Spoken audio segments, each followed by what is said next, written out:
بسم اللہ الرحمن الرحیم۔ اللہ تبارک و تعالیٰ کے فضل و کرم اور حضور علیہ الصلوۃ والسلام کی نگاہ سے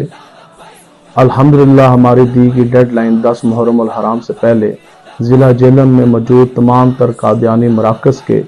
مینار ختم کر دیے جا چکے ہیں اور دیگر امور بشمول قادیانی سرگرمیوں کے خلاف بھی اقدامات جاری ہیں جو کہ انشاءاللہ تعالیٰ آنے والے کچھ دنوں میں مکمل کر لیے جائیں گے، جس کی ضلعی انتظامیہ ہمیں بارہا یقین دہانیاں کرا چکی ہے۔ اس موقع پر میں تمام شعبہ حیات زندگی سے تعلق رکھنے والے غلامان مصطفیٰ بالخصوص وکلاء صاحبان جنہوں نے صوبہ بھر میں کئی ڈسٹرکٹ بار کونسلز اور تحصیل بار کونسلز میں ہنگامی اجلاس منعقد کیے، قراردادیں منظور کی، ہڑتالیں کی اور ضلعی انتظامیہ جہلم سے بھرپور مطالبہ کیا کہ فی الفور مینار ختم کیے جائیں۔ اس کے علاوہ ضلع جہلم میں موجود حضور علیہ الصلوۃ والسلام کے غلام جنہوں نے دن رات محنت کی، گھر گھر اور گلی گلی جا کے یہ پیغام دیا کہ آج موقع ہے اور اٹھیں حضور علیہ الصلوۃ والسلام کی ختم نبوت کی پہرے داری کے لیے۔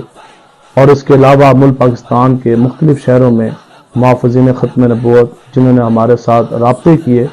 اور اس ختم نبوت مارچ میں شرکت کے لیے اپنے علاقائی سطح پر قافلے انہوں نے ترتیب دیے، تو میں تمام حضور علیہ الصلوۃ والسلام کے غلاموں کا مشکور ہوں اور اللہ تبارک و تعالیٰ سے دعا گو ہوں کہ آپ کو اس پر اجر عظیم عطا فرمائے۔ یہ بالخصوص آپ کا اخلاص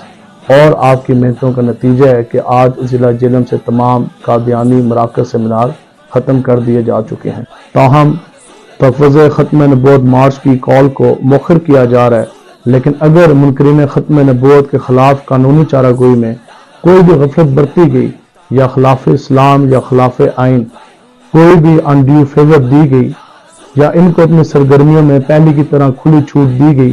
تو انشاءاللہ تعالیٰ پھر ضلع جہلم میں اس سے بھی بڑی اور بھرپور کال دی جائے گی، کیونکہ ہمارا جینا ہمارا مرنا سب کچھ حضور علیہ الصلوۃ والسلام کے لیے ہے۔ اللہ تبارک و تعالیٰ سے دعا ہے کہ اللہ تعالیٰ مجھے اور آپ کو اپنا سب کچھ عقیدہ ختم نبوت کے لیے قربان کرنے کی توفیق عطا فرمائے۔ لبیک لبیک لبیک یا رسول اللہ۔